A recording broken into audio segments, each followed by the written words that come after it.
मुझे जो डर था, हमारी टीम लगातार इसी चीज पर ध्यान दे रही थी कि ईरान का कहीं परमाणु प्रोग्राम डिस्ट्रॉय तो नहीं हुआ, तबाह तो नहीं हुआ।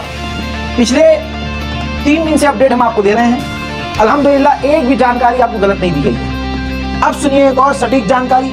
जो नुकसान हो रहे हैं वो अलग, लेकिन ईरान के लिए जो मेन चीज है उसका वो है परमाणु प्रोग्राम। इंटरनेशनल मीडिया लिख चुका है, मैं आपको दिखा चुका हूं। और अब ये रही सैटेलाइट इमेज, सबूत के साथ आता है तुम्हारा भाई। ये देखो, जो फरदो में, ईरान का शहर फरदो, वहां जमीन के अंदर जो ईरान का परमाणु प्रोग्राम है उस पर कोई भी नुकसान नहीं हुआ है, अल्हम्दुलिल्लाह। कोई भी डैमेज नहीं है।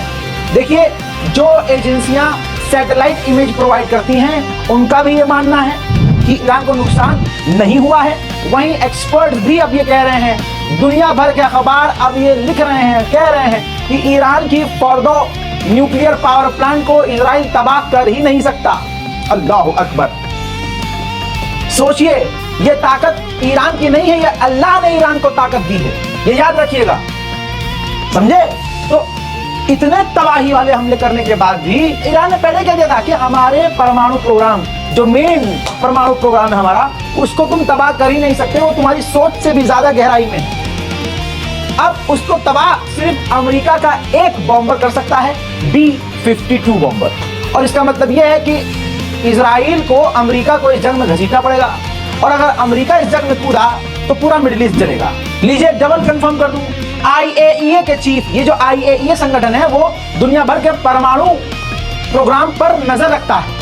अब उसी के चीफ ने कह दिया है कि ईरान का जो फरदो के अंदर, फरदो जगह का नाम है, फरदो में परमाणु प्रोग्राम है, उसमें कोई डैमेज नहीं हुआ है, अल्हम्दुलिल्लाह। दोस्तों, इसी के साथ आगे बढ़ते हैं। अब आपको बताते हैं पाकिस्तान का एक खेल। पाकिस्तान ने कहा, ये 12 घंटे 18 घंटे हो चुका है, ईरान के समर्थन में पाकिस्तान पूरी तरह से है। मैं ये खबर बाद में क्यों बता रहा हूं, इसकी भी वजह बताऊंगा। ईरान ने आधिकारिक तौर पर कहा, IRGC कमांडर ने, कि अगर हम पर परमाणु अटैक हुआ, न्यूक्लियर अटैक ईरान पर अगर इजराइल करता है, तो इजराइल पर पाकिस्तान परमाणु हमला कर देगा। पाकिस्तान ने हमसे ये कहा है। सवाल ये है कि रजा भाई, आप 12 घंटे के बाद ये खबर क्यों बता रहे हो? वो इसलिए क्योंकि पाकिस्तान ने आधिकारिक तौर पर यह बात नहीं बोली थी। अब अपने दोस्त से कान में कहा था ईरान से कि हम तुम्हारे साथ हैं, अगर ऐसा होगा तो ऐसा कर देंगे। ईरान ने क्या किया? ईरान ने सबके सामने बोल दिया कि ऐसा होगा। तो तुरंत पाकिस्तान को ऑफिशियली इस बात से मुकरना पड़ा। मुकरना पड़ेगा भाई, पाकिस्तान चूत थोड़ी ना है। तुरंत नहीं एकदम हाँ हम तो करेंगे हमला। अरे भाई, कभी कभी स्ट्रेटेजी बनानी पड़ती है।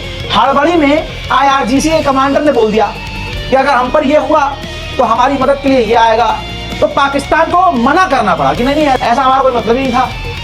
अब तो अल्लाह ना करे ईरान पे परमाणु हमला हुआ तो जाहिर सी बात है, जो साथ देने वाला होगा वो साथ देगा। क्या पता पाकिस्तान का ये प्लान हो कि भाई हम अचानक से धप्पा बोलेंगे।